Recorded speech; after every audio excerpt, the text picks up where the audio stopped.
भारत के इतिहास में ऐसे कई प्राचीन मंदिर हैं जो अपने रहस्यों के लिए प्रसिद्ध है। ऐसा ही एक मंदिर है तिरुपति बालाजी मंदिर।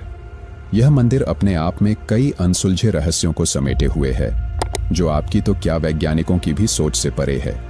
कहते हैं कि यह मंदिर भगवान विष्णु के अवतार वेंकटेश्वर को समर्पित है, लेकिन इस मंदिर के गर्भगृह में उपस्थित भगवान वेंकटेश्वर की मूर्ति किसी ने बनाई नहीं है, बल्कि यह खुद ही प्रकट हुई है। आखिर ऐसा कैसे संभव हो सकता है? कहाँ ये भी जाता है कि भगवान की मूर्ति के हृदय पर माता लक्ष्मी की छवि देखने को मिलती है। आखिर ऐसा क्यों होता है? वहां पर उपस्थित पुजारियों का कहना है कि मूर्ति पर हर समय पसीना आता रहता है, जिसे हम समय समय पर साफ करते रहते हैं, जबकि मंदिर के गर्भगृह में कई सारे पंखे लगे हुए हैं। इस मंदिर की यह बात हर किसी को सोचने पर मजबूर कर देती है। इस मंदिर में मौजूद मूर्ति के बालों का भी एक रहस्य है कि वह कभी भी उलझते नहीं है और देखने में बिल्कुल असली ही लगते हैं। इस रहस्यमयी मंदिर के बारे में यह भी कहा जाता है कि इसका निर्माण किसने और कब करवाया था, इसकी जानकारी भी आज तक किसी को नहीं पता है। जब आप इस मंदिर के बाहरी हिस्से को देखेंगे तो आपको पता चलेगा कि यहाँ पर आसपास कोई झील या समुद्र नहीं है, लेकिन फिर भी भगवान वेंकटेश्वर की मूर्ति में से समुद्र की लहरों की आवाजें आती है। आखिर ऐसा क्यों? आपको यह जानकर और भी ज्यादा हैरानी होगी कि यहाँ पर मौजूद भगवान वेंकटेश्वर खुद ही कर्जे में हैं। आखिर इसके पीछे की क्या कहानी है? मान्यताओं के मुताबिक इस मंदिर में बनने वाली सामग्री का सामान यहाँ से 23 किलोमीटर दूर एक गांव से आता है। कहते हैं कि इस गांव में किसी बाहरी व्यक्ति के जाने पर रोक है। यह सामग्री कब और कौन लाता है, ये भी एक रहस्य ही है। आप जब इस मंदिर में जाएंगे तो आपको यहाँ पर एक प्रथा देखने को मिलेगी, वह है केश दान करने की। लेकिन इसके पीछे की कहानी को शायद ही आप जानते होंगे। इस मंदिर में एक रहस्य और भी छिपा हुआ है, जिसे आज तक वैज्ञानिक भी नहीं सुलझा पाए हैं। कहते हैं भगवान वेंकटेश्वर की मूर्ति के सामने एक दिया जलता रहता है। यह दिया कई करोड़ों सालों से जलता आ रहा है, लेकिन चौंकने की बात तो यह है कि यह दिया बिना किसी तेल घी के निरंतर जलता रहता है। आखिर इसके पीछे की क्या सच्चाई है? इस मंदिर में दर्शन करने के लिए भक्तों को प्रसाद के रूप में एक लड्डू दिया जाता है, लेकिन यह लड्डू और लड्डुओं से काफी ज्यादा अलग है और इसके पीछे भी एक बड़ी कहानी छिपी हुई है। ऐसे ही कई अनगिनत रहस्य इस तिरुपति बालाजी मंदिर में समाये हुए हैं। आज की इस डॉक्यूमेंट्री में हम इन सभी रहस्यों को उजागर करेंगे। तो चलिए आपको लेकर चलते तिरुपति बालाजी मंदिर की रहस्यमयी यात्रा पर। वीडियो को अंत तक जरूर से देखें और यदि आप इस चैनल पर नए हैं तो इसे सब्सक्राइब जरूर से करें, क्योंकि यह तो सिर्फ आपके लिए 1 सेकंड का काम है, लेकिन हमें इससे बहुत ज्यादा मोटिवेशन मिलता है। चलिए अब शुरू करते हैं। कुछ रहस्यमयी, कुछ दिलचस्प। तिरुपति बालाजी मंदिर का निर्माण कब और किसने करवाया था? यह जानने से पहले आपको यह जानना होगा कि इस मंदिर में मौजूद भगवान वेंकटेश्वर की मूर्ति यहाँ पर प्रकट कैसे हुई थी, जिसकी शुरुआत एक कथा से होती है।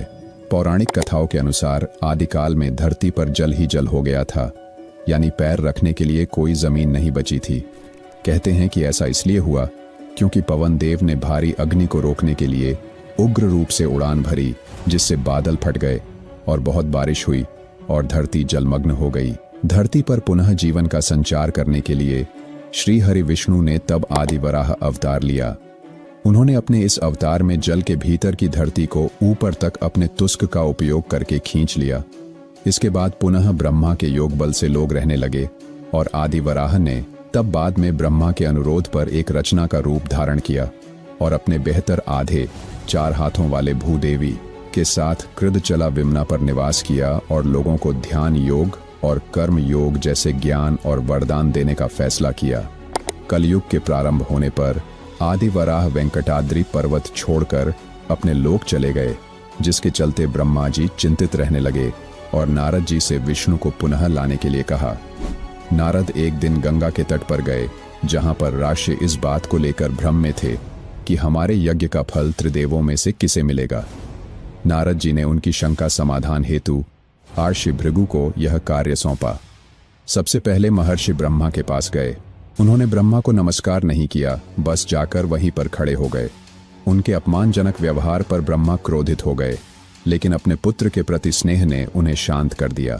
इसके बाद महर्षि शिव के पास पहुंचे भगवान शिव ने जैसे ही महर्षि भृगु को आते देखा, वे प्रसन्न हो गए और भृगु और शिका आलिंगन करने लगे। पधारिए महर्षि भृगु, आपका स्वागत है, मेरा आलिंगन स्वीकार कीजिए। उन्होंने शिव का आलिंगन स्वीकार करने से इनकार कर दिया और कहा, महादेव, आपने हमेशा ही धर्म और वेदों की मर्यादाओं का उल्लंघन किया है। आप इन दुष्ट राक्षसों और असुरों को जो वरदान देते हैं, उनके कारण सृष्टि को कई प्रकार के संकटों का सामना करना पड़ता है। इसी कारण मैं आपका आलिंगन कदापि स्वीकार नहीं करूंगा। उनके कठोर शब्दों ने शिव को क्रोधित कर दिया, लेकिन माता पार्वती ने शिव को शांत किया। अंत में महर्षि विष्णु के पास बैकुंठ पहुंचे, जहां भगवान विष्णु सो रहे थे और देवी लक्ष्मी उनके चरण दबा रही थीं। महर्षि ने क्रोध में भगवान विष्णु की छाती पर लात मारी। विष्णु ने शांतिपूर्वक महर्षि से क्षमा मांगी और उनके चरण दबाए और कहा कि आपके चरण कोमल है और मेरा हृदय कठोर, कहीं आपको चोट तो नहीं लगी। भगवान विष्णु की सहिष्णुता और विनम्रता देखकर आशी भृगु को सभी आशियों को उत्तर दिया कि उनके यज्ञ का फल हमेशा भगवान विष्णु को समर्पित होगा। परंतु श्री हरि विष्णु की छाती पर लात मारने के कारण माता लक्ष्मी क्रोधित हो गई। उन्हें अपने पति का अपमान सहन नहीं हुआ और वे चाहती थीं कि भगवान विष्णु आशी भृगु को दंडित करें, परंतु ऐसा नहीं हुआ।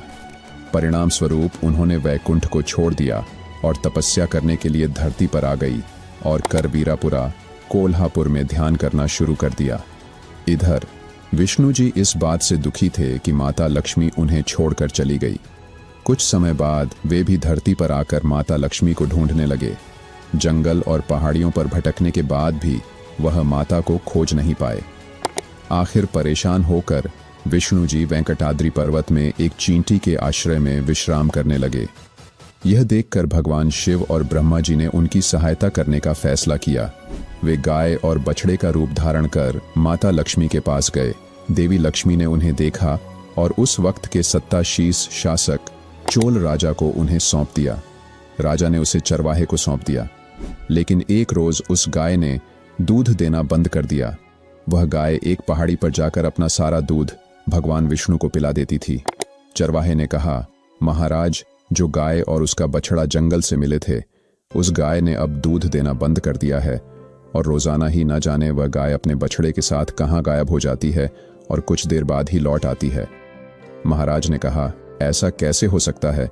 तुम्हें उस पर नजर रखनी चाहिए कि आखिर वह दूध क्यों नहीं दे रही और रोजाना वह कहाँ जाती है। मुझे इसकी पूरी खबर दो। सेवक ने गाय का पीछा किया। उसने देखा कि गाय अपना सारा दूध चींटियों की उस बांबी में गिरा देती है जिसमें भगवान विष्णु विश्राम कर रहे हैं, ताकि भगवान विष्णु गाय का दूध पी सके और उनकी भूख मिट सके। सेवक सब कुछ देख लेता है और गुस्से में आकर उस गाय की तरफ कुल्हाड़ी फेंकता है, लेकिन तभी भगवान विष्णु प्रकट होते हैं और गाय को बचाने में वह कुल्हाड़ी उनके माथे पर लग जाती है। कुल्हाड़ी से लगी उस चोट का निशान आज भी भगवान वेंकटेश्वर की मूर्ति में कायम है। भगवान विष्णु को कुल्हाड़ी लगते ही सेवक वहां से भागकर सीधा राजमहल पहुंचा और उसने सारी बात राजा चोल से कही। सेवक की बात सुनकर राजा चोल हैरान रह गए और घबराहट में भगवान विष्णु से क्षमा मांगने के लिए उस स्थान पर पहुंचे। भगवान विष्णु ने राजा चोल को क्षमा कर दिया और एक वरदान भी दिया कि तुम अपने अगले जन्म में आकाश राजा के रूप में पैदा होगे। तुम्हारी एक पुत्री होगी जिसका नाम होगा पद्मावती, और तुम्हारी पुत्री पद्मावती का विवाह मेरे अवतार वेंकटेश्वर से होगा। फिर राजा चोल ने आकाश राजा के रूप में अगला जन्म प्राप्त किया। उनके घर में पद्मावती नाम की एक कन्या का जन्म हुआ। उधर भगवान विष्णु ने भी वाकुल्ला नाम की एक महिला के पास श्रीनिवास के रूप में जन्म लिया। समय बीता, इधर पद्मावती बड़ी हुई, उधर श्रीनिवास यानी कि भगवान वेंकटेश्वर, जो कि भगवान विष्णु के ही अवतार थे, वे भी शादी के लायक हो गए थे। समय बीता और एक दिन श्रीनिवास एक जंगली हाथी का पीछा करते हुए आकाश राजा के बगीचे में जा पहुंचे, जहां आकाश राजा की बेटी पद्मावती अपनी सहेलियों के साथ खेल रही थी। श्रीनिवास और पद्मावती की नजरें मिली और उसी पल वे एक दूसरे से प्रेम करने लगे। जब पद्मावती ने अपने विवाह की बात अपने पिता राजा आकाश के सामने रखी तो उन्होंने इस विवाह से साफ इनकार कर दिया, क्योंकि श्रीनिवास एक निर्धन परिवार से थे। एक रात को भगवान विष्णु राजा आकाश के सपने में आए और उन्हें अपने दिए हुए वरदान के बारे में बताया, जिसके बाद राजा ने पद्मावती का विवाह श्रीनिवास से करने की सहमति रखी। जब श्रीनिवास और पद्मावती का विवाह हुआ तब वहां पर एक नियम था कि वर पक्ष को कुछ धन वधू पक्ष को देना होता था, तभी विवाह संपन्न माना जाता था। लेकिन श्रीनिवास जो कि निर्धन थे, उनके पास उतना धन नहीं था, इसलिए उन्होंने कुछ धन देवता कुबेर से उधार लिया था और कहा था कि यह धन मैं आपको कलयुग के अंत से पहले पहले लौटा दूंगा। इसी मान्यता को मानते हुए भक्त इस मंदिर में बहुत ज्यादा धन चढ़ाते हैं ताकि भगवान वेंकटेश्वर का लिया हुआ कर्ज कलयुग से पहले पहले बिना किसी कठिनाई के उतर सके। इसीलिए भगवान वेंकटेश्वर को यहाँ कर्ज में डूबा हुआ भी बोला जाता है। इस कथा के अनुसार ही जब पद्मावती और श्रीनिवास के विवाह का पता माता लक्ष्मी को चला तो वे इस बात पर विश्वास नहीं कर सकीं। उन्होंने पद्मावती और श्रीनिवास से मिलने का फैसला किया। जब माता लक्ष्मी श्रीनिवास से मिलने के लिए गई तब वहां पर पद्मावती भी मौजूद थी। पद्मावती और माता लक्ष्मी का पहली बार आपस में आमना सामना हुआ और वे बहस करने लगीं। जब बहस कुछ ज्यादा ही बढ़ गई तो श्रीनिवास ने खुद को एक मूर्ति में परिवर्तित कर लिया, जिसके बाद भगवान शिव और ब्रह्मा ने माता लक्ष्मी और पद्मावती को भगवान विष्णु के इस अवतार वेंकटेश्वर के बारे में बताया। कहते हैं कि भगवान विष्णु का यह अवतार पूरी मानव जाति की कलयुग से रक्षा करने के लिए लिया गया था। भगवान शिव और ब्रह्मा की बातें सुनकर माता लक्ष्मी और पद्मावती दोनों श्रीनिवास की मूर्ति में अंतर्ध्यान हो गई। इसलिए आज भी जब भगवान वेंकटेश्वर की मूर्ति को नहलाया जाता है तो उनके हृदय पर माता लक्ष्मी और माता पद्मावती की छवि देखने को मिलती है। वहां के पुजारी कहते हैं कि स्नान के बाद मूर्ति को नीचे धोती और ऊपर साड़ी से सजाया जाता है। यदि आपको यह डॉक्यूमेंट्री अभी तक अच्छी लग रही है तो इसे लाइक कर दीजिए। चलिए अब आपको बताते हैं कि इस मंदिर का निर्माण कब और किसने करवाया था। दोस्तों, आपको यह तो पता चल गया होगा कि तिरुपति बालाजी की मूर्ति यहाँ पर आई कैसे थी, लेकिन इस मंदिर के निर्माण के बारे में बहुत सारे विवाद देखने को मिलते हैं। तिरुपति बालाजी मंदिर का सटीक निर्माण काल ऐतिहासिक रूप से निर्धारित करना कठिन है, क्योंकि यह मंदिर प्राचीन काल से ही अस्तित्व में है। मंदिर का उल्लेख 4वीं शताब्दी से 9वीं शताब्दी के बीच पल्लव, चोल और पांड्य राजवंशों के शासनकाल में मिलता है। पल्लव राजवंश मंदिर के प्रारंभिक निर्माण और उसके विस्तार का श्रेय पल्लव राजाओं को दिया जाता है। उन्होंने तिरुमाला क्षेत्र को धार्मिक स्थल के रूप में विकसित किया। चोल और पांड्य राजवंश, इन राजवंशों ने मंदिर की संरचना को विस्तार देने और मंदिर में भव्य नक्काशी और स्थापत्य कला को जोड़ने का कार्य किया। विजयनगर साम्राज्य 14वीं और 15वीं शताब्दी में विजयनगर साम्राज्य के राजा कृष्णदेव राय और अन्य शासकों ने मंदिर के लिए भारी योगदान दिया। उन्होंने मंदिर में कई गोपुरम, मुख्य द्वार और मंडप, सभागार बनवाए। कृष्णदेव राय ने मंदिर के संचालन और इसकी आर्थिक स्थिति को मजबूत करने के लिए काफी दान दिया। मंदिर का जो वर्तमान स्वरूप है वह मुख्य रूप से विजयनगर साम्राज्य के काल में विकसित हुआ। बाद में क्षेत्रीय नवाबों और ब्रिटिश काल में भी मंदिर को संरक्षण मिला। जब हमने इस मंदिर के निर्माण के बारे में खोजबीन की तो हमें इसके बारे में इसी तरह के तथ्यों का सामना करना पड़ा, जिससे यह तो कहना मुश्किल है कि इसका निर्माण किसने करवाया था। चलिए अब आपको बताते हैं कि इस मंदिर में केश दान करने के पीछे की क्या कहानी छिपी हुई है। क्या आपने कभी सोचा है कि तिरुपति बालाजी मंदिर में भक्त अपने केश दान क्यों करते हैं? पौराणिक कथाओं के अनुसार जब भगवान विष्णु को एक चरवाहे ने कुल्हाड़ी से वार किया था तो उस वार से उनके माथे पर चोट लगी और कुछ बाल भी गायब हो गए थे। जब गंधर्व राजकुमारी नीला देवी ने यह देखा तो उन्होंने बिना कुछ सोचे ही अपने खूबसूरत लंबे बाल काटकर विष्णु जी के सर पर जोड़ दिए। बाल इंसान की बाहरी खूबसूरती का एक अहम हिस्सा होते हैं, लेकिन नीला देवी ने बिना कुछ सोचे समझे अपने बाल भगवान विष्णु जी को भेंट कर दिए। इस बात से खुश होकर भगवान विष्णु ने यह घोषणा की कि जो भी तिरुपति में आकर उनके सामने अपने बाल दान करेगा उसकी हर इच्छा पूरी होगी। और इसीलिए आज भी बड़ी संख्या में लोग यहाँ पर अपने केश दान करते हैं।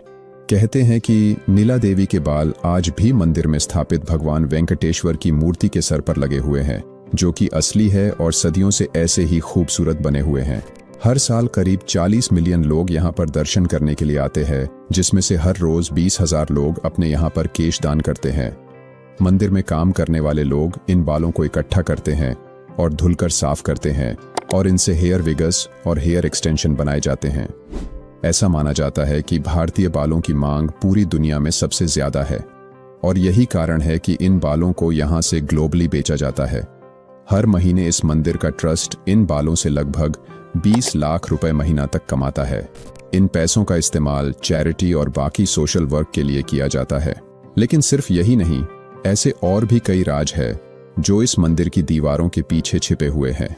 क्या आप जानते हैं कि मंदिर परिसर में पंखे हर वक्त चलते रहते हैं क्योंकि बालाजी को बहुत गर्मी लगती रहती है और यही कारण है कि हर वक्त उनकी मूर्ति पसीने से गीली रहती है। यहाँ के पंडित हर थोड़ी देर में कपड़े से मूर्ति को पोंछते रहते हैं, लेकिन फिर भी यह मूर्ति कभी भी पूरी तरह से नहीं सूखती क्योंकि कुछ ही देर बाद बालाजी के शरीर से गर्मी के कारण फिर से पसीना टपकने लगता है। सिर्फ यही नहीं, बालाजी की मूर्ति से हर समय ऐसी आवाज आती है मानो समुद्र की लहरें जोर जोर से किनारों से टकरा रही हों। लोगों का मानना है कि यह इस मूर्ति के जिंदा होने का प्रमाण है। कहते हैं कि बालाजी के चरणों से वैकुंठ की एक नदी बहती है, विराजा नदी, और मंदिर में बना कुआं भी इसी का हिस्सा है जिसे बोम्मल भावी कहा जाता है। ये कुछ कारण है जो लोगों को यकीन दिलाते हैं कि यहाँ सच में श्री विष्णु जी का वास है, इसलिए इसे कलयुग का वैकुंठ भी कहा जाता है।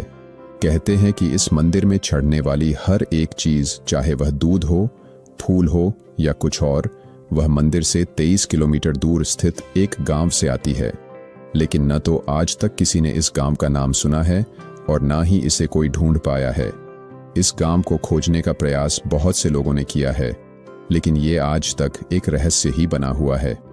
बताते हैं कि तिरुपति बालाजी मंदिर की जगह 7 पहाड़ियों से मिलकर बनी हुई है, जिसे शेषनाग का रूप माना जाता है। तिरुपति मंदिर में प्रसिद्ध लड्डू प्रसाद की कहानी बहुत ही अद्भुत है। कहते हैं कि जब तिरुपति बालाजी मंदिर में भगवान वेंकटेश्वर की मूर्ति स्थापित की जा रही थी, तो पुजारियों को समझ नहीं आ रहा था कि प्रभु को भोग में क्या अर्पित करें। उसी समय एक बूढ़ी माँ लड्डू का थाल लेकर आई और कहा कि यह लड्डू की थाली प्रथम नैवेद्य के रूप में स्वीकार करें। पुजारियों ने वह लड्डू प्रभु को अर्पित किए और फिर प्रसाद के रूप में ग्रहण किए। लड्डू का स्वाद इतना अद्भुत था कि पुजारी भी हैरान रह गए। तब उन्होंने उस बूढ़ी माँ से लड्डू बनाने का तरीका पूछा। बूढ़ी माँ ने लड्डू बनाने का तरीका बताया और कुछ ही पलों में वहां से अंतर्ध्यान हो गईं। इस घटना के बाद माना गया कि खुद देवी लक्ष्मी ने प्रसाद का संकेत देने के लिए सहायता की थी। तब से यह लड्डू तिरुपति बालाजी में बनाए जाने लगे। कहते हैं कि भगवान वेंकटेश्वर की मूर्ति के सामने एक दिया हजारों साल से बिना किसी घी तेल के निरंतर जल रहा है। लेकिन ऐसा हो कैसे सकता है? यह सवाल आपके मन में जरूर से उठ रहा होगा। लेकिन इस सवाल का जवाब देते हुए वहां के पुजारी बताते हैं कि यही इस मंदिर के वैकुंठ होने का प्रमाण है। दिए के बारे में बताया जाता है कि यह दिया किसी ने जलाया नहीं था, बल्कि खुद ही जल गया था। जब से आज तक ये दिया जल ही रहा है। कई खोजकर्ताओं ने इसके पीछे छिपे रहस्यों के बारे में खोजबीन की है, परंतु उन्हें आज तक कुछ भी नहीं मिल पाया है। इस मंदिर में भक्त दूर दूर से अपनी मनोकामनाओं को लेकर आते हैं। सभी भक्त बड़ी श्रद्धा से पैसों और केश का दान देते हैं और भगवान वेंकटेश्वर भी सभी भक्तों के दुखों को हरते हैं और उनके जीवन को खुशियों से भर देते हैं। क्या आप कभी तिरुपति बालाजी मंदिर गए हैं? तो हमें कमेंट में जरूर बताएं।